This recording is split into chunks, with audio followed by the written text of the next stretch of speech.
Gihinom naman karong adlaw dinhi sa Ampatuan, Maguindanao ang ika-14 anibersaryo sa madugo nga Maguindanao Massacre nga mikalas og 34 ka kinabuhi gikan sa mga miyembro sa media.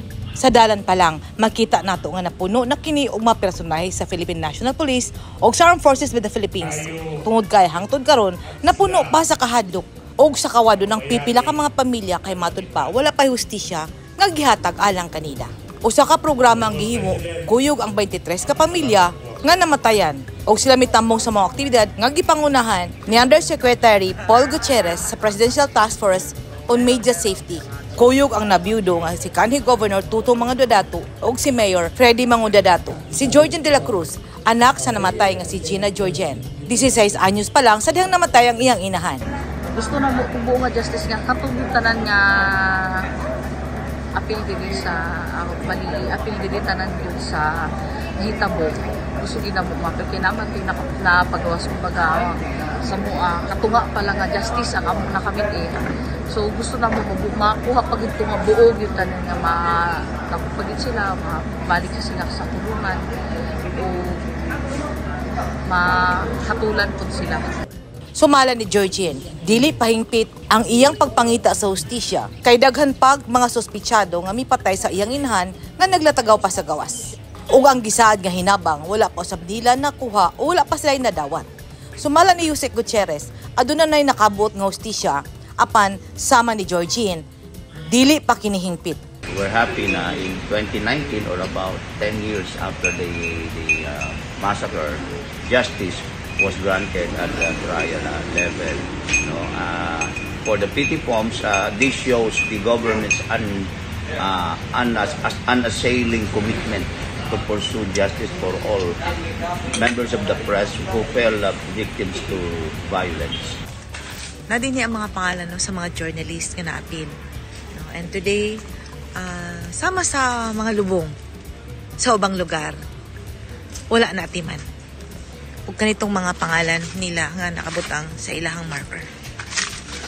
Ang pagkamatay sa mga miyembro sa media nakahugno sa kalibutan tungod sa kadaghan sa mga biktima sa usa lamang ka adlaw. Kutob karong mga panahona, duna nay 203 ka miyembro sa media nga gipangpatay sa tibok Pilipinas. O kini tungod sa nagkadaiyang sirkumstansya, adunay tambag si Yusek Gutierrez kanatong tanan.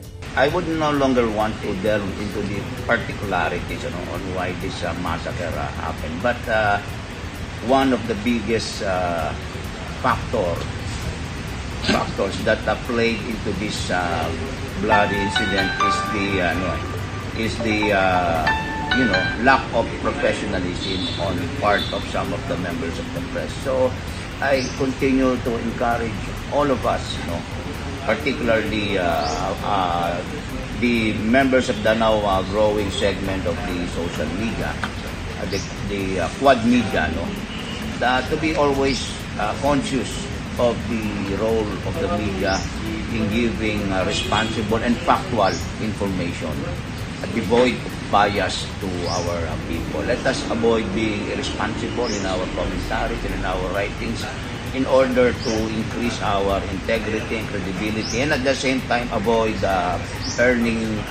unnecessarily earning the anger of some people. Gihinumdom ang madugong Maguindanao Massacre. Kini ang graveyard sa mga biktima. 34 ka miyembro sa media ang nawala tungod sa nisgutang massacre. Sama sa pipila ka mga sementeryo nga atong nakita, abandonado ang maong area tungod sa iyang kalayo. Mao kini ang mga pangalan sa atong mga uban sa buhat nga nalagas ang kinabuhi. Nang hinaot ang tanan nga tul sa paghinumdom sa anniversary sa Maguindanao Massacre, mahinumduman sa matag miyembro sa media o sa komunidad ngang miyembro sa media mensahero lang ug dili kami ang mensahe. Gikan dinhi sa Maguindanao, Edit Kaduay News 10 Philippines. Stay safe!